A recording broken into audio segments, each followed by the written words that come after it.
gente, tudo bem? Hoje eu vim trazer pra vocês como fazer toquinhas. Isso mesmo, toquinha para animaizinhos. Elas são bem leves, simples de fazer e eu vou estar te mostrando todo o passo a passo. Essas toquinhas podem ser utilizadas por roedores, répteis e peixes.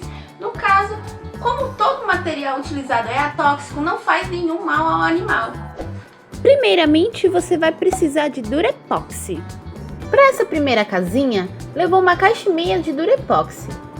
Você vai precisar também de um molde. Você pode pegar qualquer item para fazer esse molde. Pode ser um Tupperware, pote de sorvete. Você vai precisar também de uma pedra que tenha depressões para poder fazer o efeito. E uma sacola, caso você queira preservar o molde, como eu. Só pela toquinha seca, eu vou envolver o saco plástico nela, porque eu quero preservar o molde para poder fazer outras, né? Com o Durepoxi em mãos, você vai repartir metades iguais, até a massa ficar homogênea. Após isso, eu cubro toda a superfície. E é bem chatinho fazer isso, porque o Durepoxi parece que não gruda porque tá na sacola, né? Tem que ter muita paciência, pessoal. Muita paciência. Com jeitinho vai. Vocês podem ver que assim que eu coloco a massa, eu já vou amassando com a pedrinha para criar o efeito.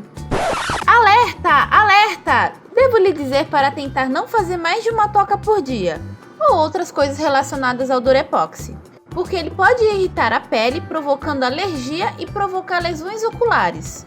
O Durepoxi só é tóxico enquanto ainda está nessa fase maleável. Após o tempo de cura, que é de 24 horas, ele se torna seguro.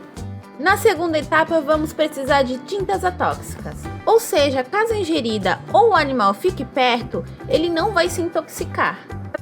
Para o acabamento final, a gente vai pintar de 3 cores. Uma mais clara, para poder penetrar em todos os buraquinhos. Só não liguem, porque fiz uma cagadinha de leve. Primeiro eu pintei de marrom, que seria a cor secundária. Mas, enfim... Primeiro tem que se pintar de uma cor clara para pegar em todas as frechinhas. Aí depois vem com a cor que vai predominar, que nesse caso eu usei o marrom. E por último, com o pincel mais larguinho e quase seco, para dar um acabamentozinho assim bonitinho, eu passei de leve um laranja. Viu? Ficou até parecido com as pedrinhas de rio que minha mãe tem em casa. Esse foi o resultado final. Quase não dá para ver o contraste das cores por causa do sol, né? Mas, enfim.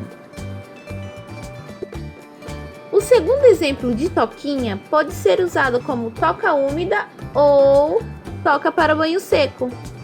Essas foram as únicas duas finalidades que consegui pensar por hora. Nessa daqui, eu optei pelo pote de açaí, porque comparado ao pote de sorvete, ele é mais oval.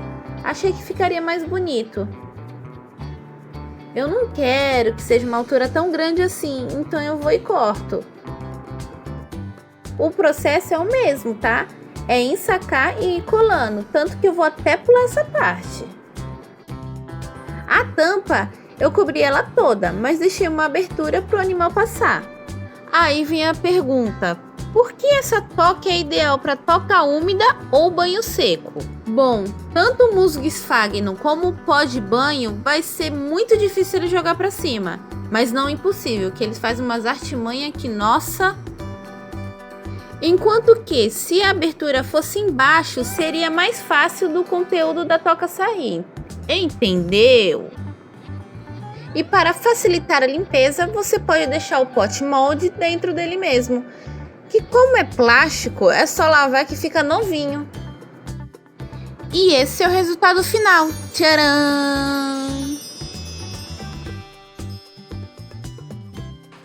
Gente, faz que é sucesso! Obrigada por assistir até aqui e até a próxima!